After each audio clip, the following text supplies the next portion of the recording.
मंदासु मंदमतयोः मंदभाग्यायुपद्रुताः पाखंडिनः पापनिरताः।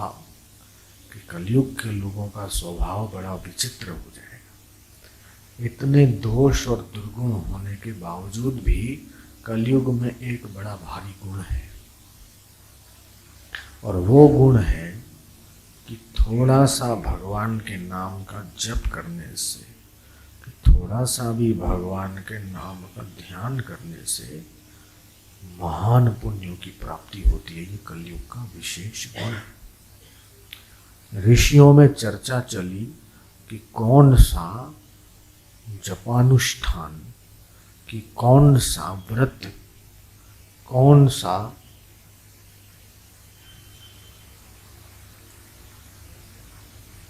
ऐसा कर्म कि जो कम समय में अधिक से अधिक फायदा देता है। करते करते करते महर्षियों में श्रेष्ठ ऋषिवर्य के पास जाकर ये प्रश्न ऋषियों ने पूछा। वेदव्यास, वेदव्यास साधारण ऋषि नहीं है। 18 पुराणों की उन्होंने रचना की और शुकदेव जी के पिताश्री। तो जब वेदव्यास ऋषि से ऋषियों ने पूछा, उन्होंने नदी में गोता मारा। 3 बार गोता मारने के बाद कलियुग श्रेष्ठ, कलियुग श्रेष्ठ, कलियुग श्रेष्ठ 3 बार का। कलयुग ही श्रेष्ठ है, महान पुण्य देने वाला है। कीर्तन करने वाले बालक और स्त्रियां धन्य है। ऋषियों ने पूछा, हे भगवान, कैसे? अगर हमें योग्य समझे कृपया बताएं। वेदव्यास भगवान बोले, ऋषियों, सतयुग के अंदर जो 10 वर्ष साधना करने से, तपस्या करने से पुण्य मिलता था, त्रेता में वो 1 वर्ष साधना भजन करने से पुण्य मिलता है, द्वापर में वो 1 महीना भजन ध्यान साधना करने से वो पुण्य मिलता है, और कलयुग की ऐसी महिमा और विशेषता है, केवल 1 दिन और 1 रात यानी 24 घंटे मात्र भगवान का भजन कीर्तन करने से वही का वही पुण्य होता है। ये कलयुग की विशेषता है।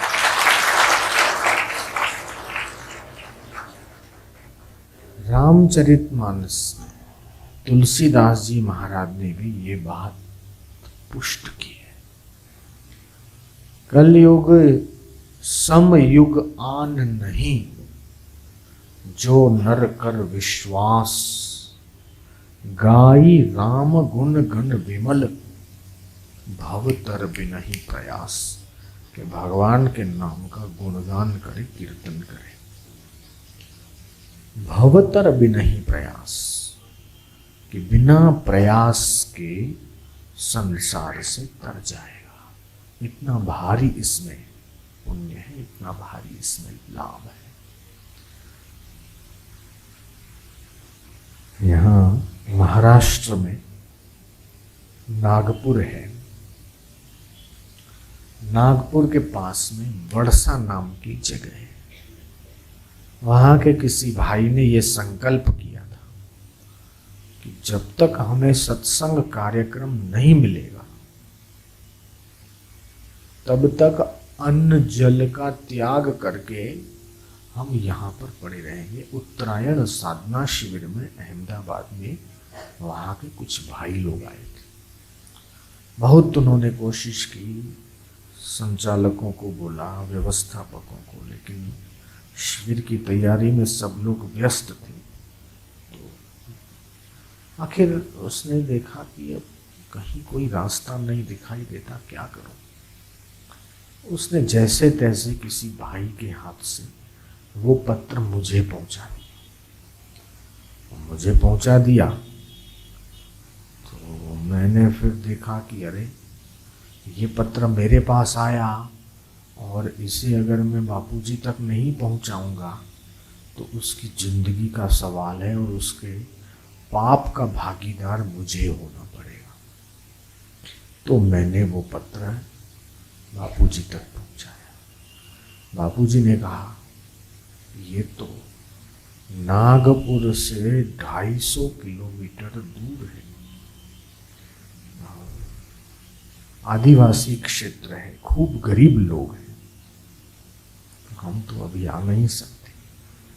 उनको सत्संग देते हैं लेकिन वो सत्संग तुम दोगे, अभी मैं नहीं दूंगा। मैंने कहा जैसा आदेश। मैंने वो भाई को कहा, भाई तो बड़ा प्रसन्न हो गया, बोले अब जब तक तिथि नहीं मिलेगी तब तक मैं नहीं जाऊंगा। मैंने खूब चिंतन किया, तीसरी, चौथी, 5वीं मार्च उनको मैंने डेट दे दी। 2 तारीख को एक मंदिर का प्राण प्रतिष्ठा था, अहमदाबाद से 100 किलोमीटर दूर।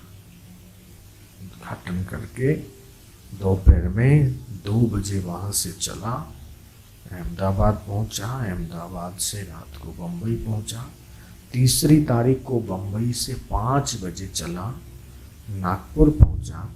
एयरपोर्ट से गाड़ी भगाया, 9:30 बजे वर्षा पहुंचा। 10 बजे वहाँ सत्संग प्रारंभ हुआ, 3, 4, 5 खत्म हुआ। वहाँ से गोंदिया गया, वहाँ से बालाघाट गया, वहाँ से करते करते करते करते अल्लापल्ली नाम की जगह है। देश का 75% जंगल वहाँ है। जितना भी सागवान का लकड़ा है उसी क्षेत्र से पूरे भारत में सप्लाई होता है। इतनी ग्रीनरी, इतना जंगल और इतने श्रद्धालु लोग। 3 दिन का वहाँ सत्संग लिया, 2-4 दिन वहीं एकांत में रहा।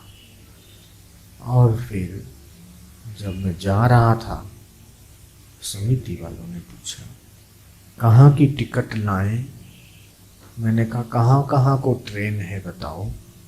बोले 7 घंटे में हैदराबाद, 17 घंटे में अहमदाबाद, 14 घंटे में सूरत, 8 घंटे में भूसावल, 12 घंटे में अकोला।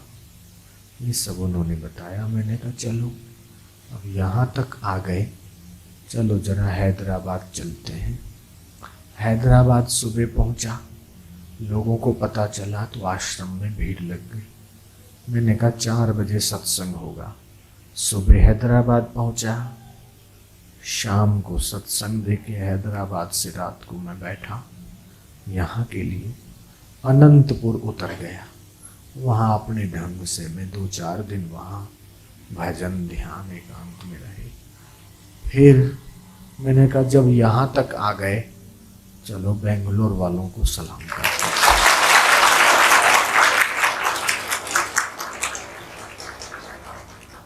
वहाँ से फिर 2 दिन पहले, कल नहीं परसों रात को 9, साढ़े 9, 10 बजे बेंगलोर पहुँचे। और आज सुबह फिर बापूजी का फ़ोन था। मैंने पूछा कहाँ से। अल्लापल्ली के जंगलों से गुम हो गए, अब कहाँ से बोल रहे हो। मैंने कहा अभी मैं बेंगलुरु से बोल रहा हूँ।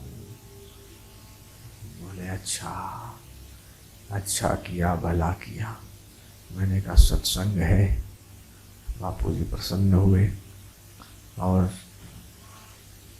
इस प्रकार के सत्संग से जीवन कितना धन्य और कितना पवित्र होता है, इसका मेरे पास कोई हिसाब नहीं है। कितने हजार, कितने लाख, कितने करोड़ लोगों का जीवन महापुरुषों के संसर्ग से और सत्संग से पवित्र होता है। विवेकानंद बोलते थे कि लाख व्यक्ति में अगर एक व्यक्ति, कितने में, लाख व्यक्ति में अगर एक व्यक्ति आत्मवेत्ता बन जाए या ब्रह्मवेत्ता बन जाए तो दुनिया स्वर्ग में बदल जाएगी। तो इधर 1 करोड़ की आबादी है, कितने ज्ञानी चाहिए? कम से कम 100 नहीं तो 50 भी अगर ज्ञान को प्राप्त हो गए, नहीं तो 10 भी अगर ज्ञान को प्राप्त हो गए तो बहुत कायाकल्प हो जाएगा। रोटी खाने की, कपड़े की, रोटी की और चीज वस्तुओं की जरूरत मनुष्य को उतनी नहीं है जितनी जरूरत आज सच्चे ज्ञान की जरूरत है। ज्ञानेन हीनः पशुभिः समाना, कि जो ज्ञान से हीन है वो और पशु दोनों समान है। अब ये विद्या, ज्ञान भी 2 प्रकार का होता है, पराविद्या, अपराविद्या। लौकिक ज्ञान, अलौकिक ज्ञान, नश्वर ज्ञान और शाश्वत ज्ञान, 2 प्रकार की विद्या है, 2 प्रकार का ज्ञान है। जो लौकिक विद्या है वो पेट भरने की विद्या है, जबकि जो अलौकिक विद्या है, आत्मज्ञान की विद्या, ब्रह्म ज्ञान की विद्या, वो सारी विद्याओं में ऊपर की विद्या है। उस आत्म विद्या को, ब्रह्म विद्या को प्राप्त करने की कोशिश प्रत्येक मनुष्य को करना चाहिए।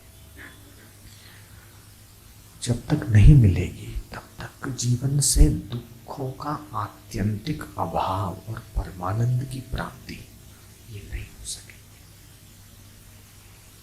जीव को क्या चाहिए? आनंद चाहिए।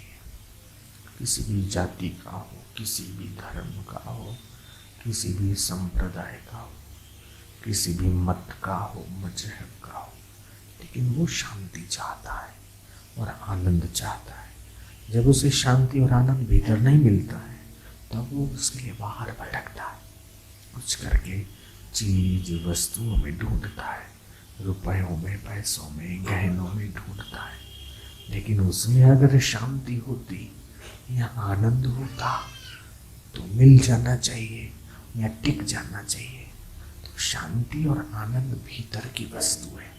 लेकिन मनुष्य की गलती क्या हो जाती है कि भीतर मिलने वाली वस्तु को बाहर ढूंढता है।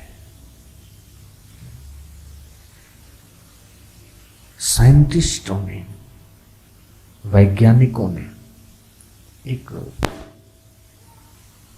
यंत्र बनाया था, एक पंखा बनाया था, विदाउट इलेक्ट्रिसिटी के घूमता था। एक कमरे में पंखा, साइड के कोने में एक कोठरी बनाई थी, पास में अनाज का गोदाम था। चूहे बहुत बढ़ गए थे, करे तो क्या करे। एक ऐसा पंखा था, ऊपर से एक पतासा लटका दिया, एक लड्डू लटका दिया था। यहाँ लड्डू लटक रहा है, इधर एक चक्र है, उसके ऊपर चूहा आता था, जंप मारता था। तो जंप मारता था तो उसके मूंछों तक जो लड्डू आता था उसको लगता था कि अरे ये अब आया लड्डू, लेकिन वो लड्डू उसके मुंह तक नहीं आता था। उसी के वजन से वो पंखा घूम जाता था, फिर से वो ऊपर चढ़ता था। ऊपर चढ़ के थोड़ा आगे चढ़ के जो वो जंप मारता था, वो लड्डू हाथ में नहीं आता था, फिर उसके ऊपर वजन आता था, वो चक्र फिर घूमता था। उसका कनेक्शन ऊपर करके रखा था, वो पंखा हवा देता था, धीरे धीरे चलता था। इस प्रकार एक नहीं, दो नहीं, कई प्रकार के चूहे न जाने कितने उछल उछल के, कूद कूद के मर गए। लड्डू वहीं का वहीं रहा और पंखा घूमता रहा। ये चूहों को मारने की तकनीक वैज्ञानिकों ने ढूंढी। ये संसार भी एक ऐसा ही चक्र है, और ये जो पंखा, ये संसार का पंखा है, ये मनुष्य रूपी चूहे कूद रहे हैं। अब इतना मिल जाए, अब इतना मिल जाए, अब इतना पालूं, और सारी मनुष्य की अभिलाषाएं और सारी मनुष्य की इच्छाएं तो पूरी होती नहीं, और ये संसार रूपी चक्र देखो तो चलता रहता है, चलता रहता है। अगर 2-4 बार उछले, देखा कि अरे ये तो हाथ में आने वाला नहीं है, शांति से बैठ जाए, थोड़ा सा अन्न और पानी उनको मिल सकता है। उसी प्रकार वो अगर मनुष्य आत्मा परमात्मा में गोता मारे, तो जिस संसार के पीछे भागता है, वही संसार मनुष्य के पीछे भागने को तैयार हो जाता है। ये शाश्वत विद्या है, वो मिल जाए।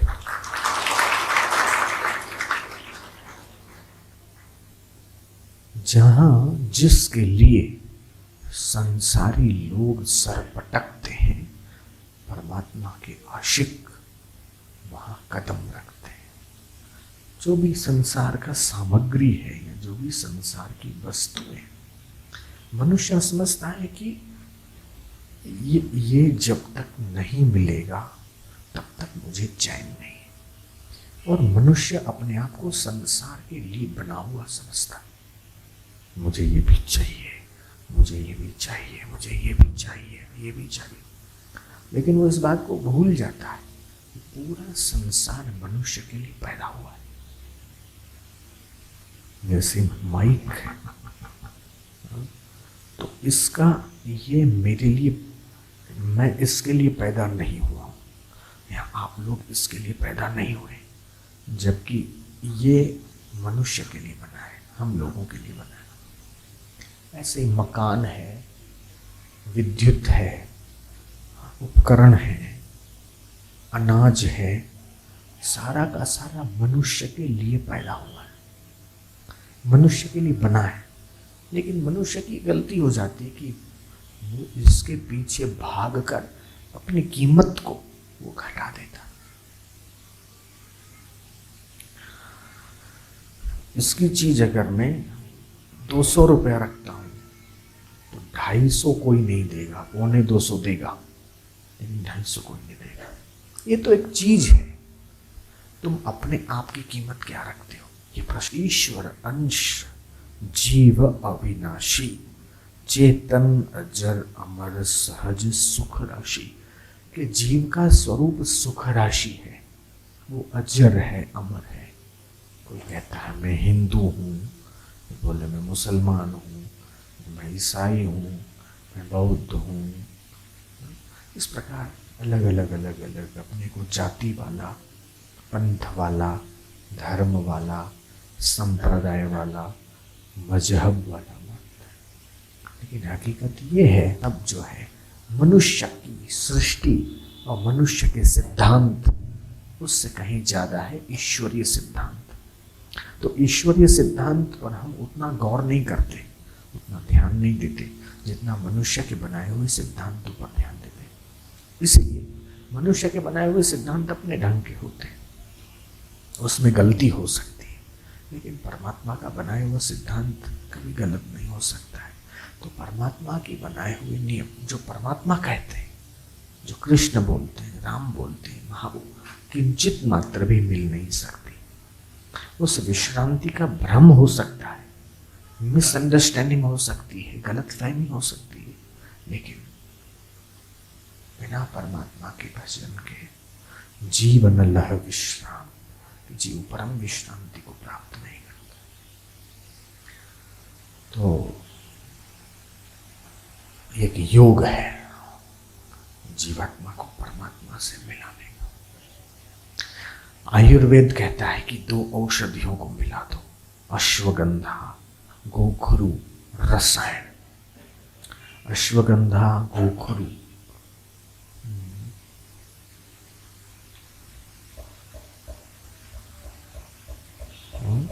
इसको मिला दो तो रसायन योग बनता है। और इस प्रकार के कई योग बनते हैं। किसी में 2 औषधियाँ मिलती है, किसी में 4 औषधियाँ, किसी में 5 औषधियाँ, तो एक योग बनता है। अंक शास्त्री बोलते हैं 2 अंकों को जोड़ लो तो वो योग है। लेकिन हकीकत में जीवात्मा का परमात्मा के साथ मिलन हो जाए, वो योग असली है। तस्य चित्त वृत्ति निरोधः, चित्त वृत्तियों का निरोध हो जाना योग है। शनैः शनैः रूपमेतत् आत्मन्येव वशं नयति, कि धीरे धीरे धीरे धीरे अपने मन को वश में करना चाहिए। मन में उठने वाले जो विचार हैं, एक विचार उठा, दूसरा विचार, तीसरा विचार, इस प्रकार विचारों की एक श्रृंखला चलती रहती, लेकिन उसके साथ हम संबंधित हो जाते, कनेक्टेड हो जाते। थोड़ा निर्विचार, विचार जहां से पैदा हो रहे हैं उसे देखो, जहां विचार पैदा हो रहे हैं, जहां से पैदा हो रहे हैं, तो विचार के साथ बहना नहीं है। विचार जहां से पैदा हो रहे हैं उसे देख के उनसे संबंध विच्छेद करना है, अपने स्वरूप में, अपने परमात्मा में टिक जाना है। न चलती भगवत पदारविंदा नवनिमीषार्थम, एक क्षण के लिए भी। नौकरी है, धंधा है, घर का काम है, वो शरीर से काम होता रहे, मुख से नाम चलता रहे, वो परमात्मा में आराम मिलता रहे, ये सर्वश्रेष्ठ है। इस जीवन में जो आराम पाना नहीं जानता, मरने के बाद उसे विराम कैसे मिलेगा? जीते जी आराम पाना है। वो कहीं किसी गुफा में चले जाएंगे या कहीं किसी जंगल में चले जाएंगे, तब शांति मिलेगी। ये एक मनुष्य का भ्रम होता है। हकीकत में शांति तुम जहां हो, जैसे हो, वहां शांति पाने की युक्ति सीखना। ध्यान में थोड़ा मन लगाकर, ध्यान योगाभ्यासात् परमात्मा प्रकाशते, ध्यान योग के अभ्यास के द्वारा परमात्मा का प्रकाश पैदा होता है। जब परमात्मा का प्रकाश पैदा होता है तो फिर वो लघु गुरु हो जाता है, छोटा बड़ा हो जाता है। अतीन्द्रिय शक्तियों का विकास उसके भीतर होने लगता है।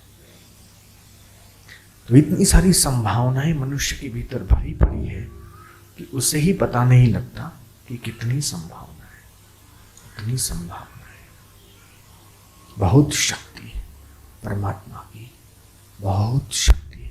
उस शक्ति को ध्यान के द्वारा जागृत करें। उपासना, नरेंद्र को पता नहीं था कि उसके भीतर क्या है।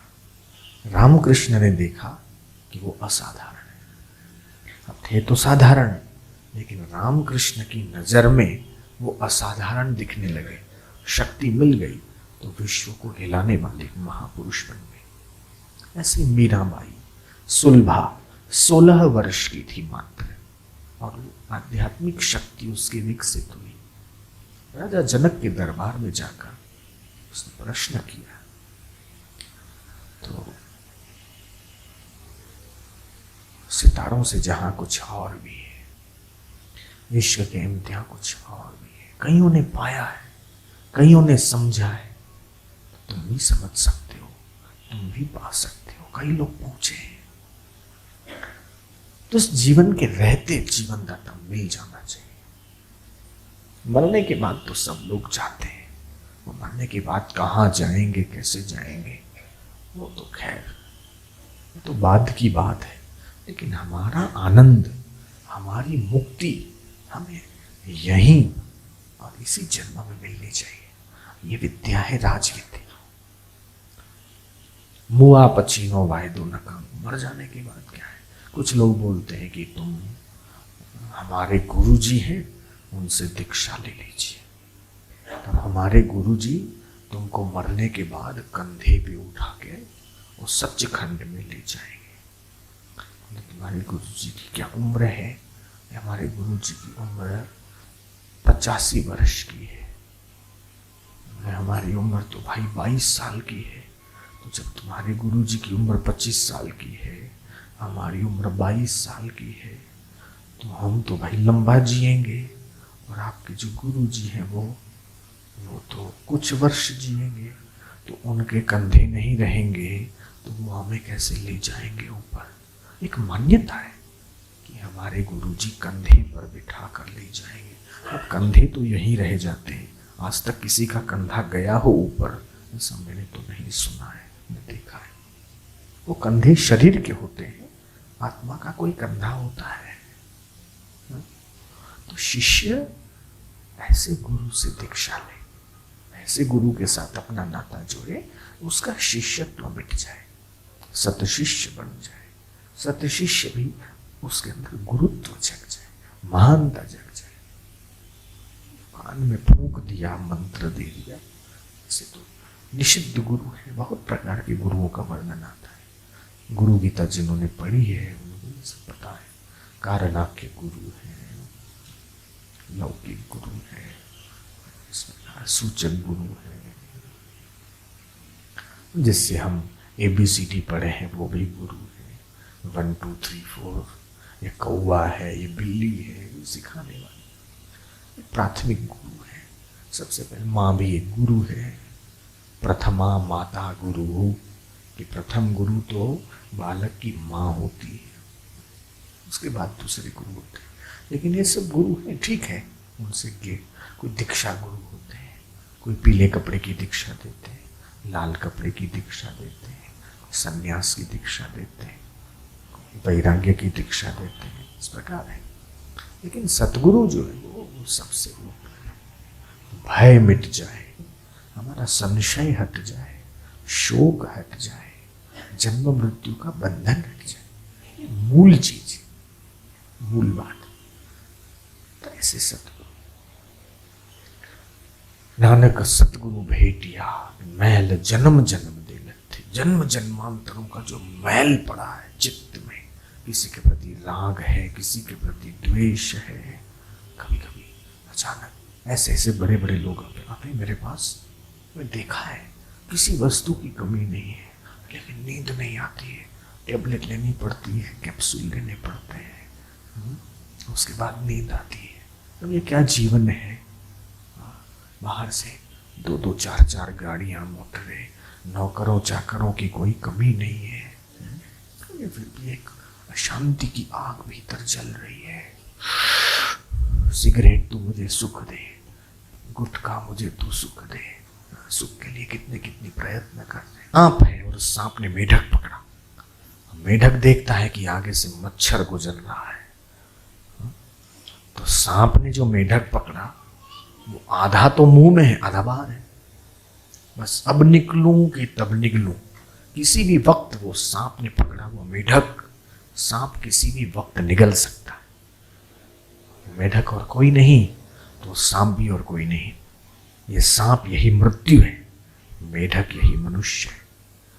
कि मेढक आधा सांप के मुंह में और आगे देखता है, मुंह खोल के मच्छर को झपटना चाहता है, शायद ये एकाध मच्छर और मेरे मुंह में आ जाए।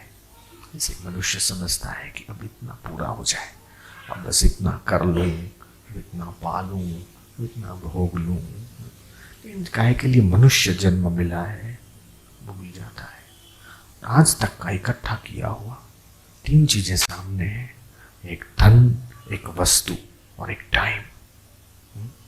3 चीजें हर मनुष्य के पास है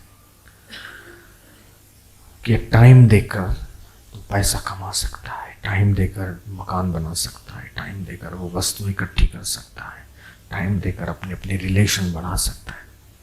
लेकिन सारे के सारे रिलेशन, सारी की सारी वस्तुएं, वो सारा का सारा कमाया हुआ जीवन का पैसा वो दाव पे लगा दे तो उसे वापस जो उसने टाइम दिया उसमें से आधा भी नहीं मिल सकता, 10% भी टाइम नहीं मिल सकता। बहुत टाइम वैल्यूएबल, बहुत कीमती है। तो वो टाइम जो परमात्मा के लिए देना चाहिए, सत्य को पाने के लिए देना चाहिए, असत्य के पीछे चला जाता है। कितना बड़ा घाटा है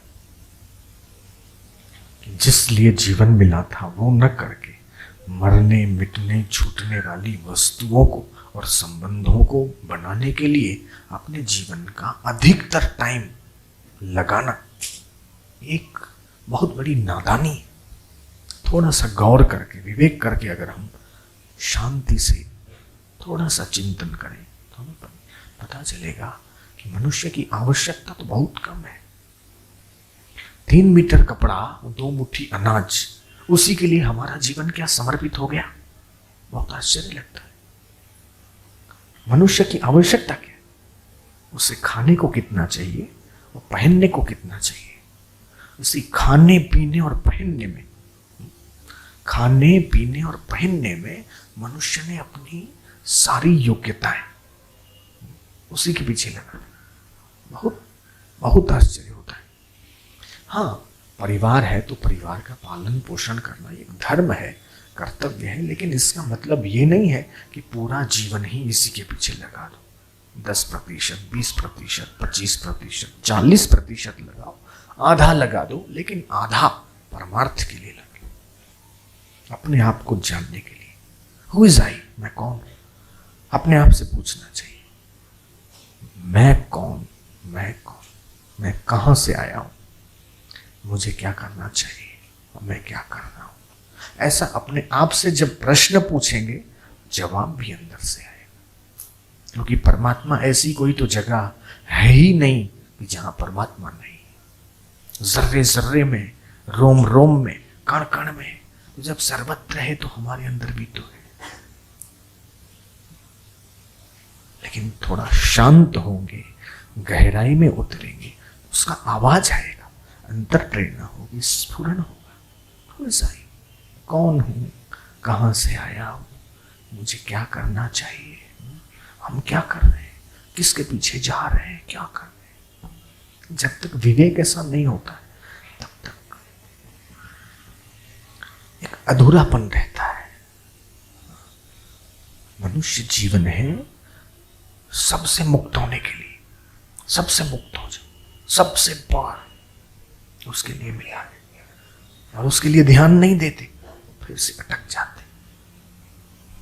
देह में, कोई देह में अटका, कोई गेह में अटका, कोई धन में अटका, कोई किसी में अटका, तो अटकने के लिए नहीं आए। सारी अटकन, सारी खटकन उससे पार होने के लिए, अमर होने के लिए।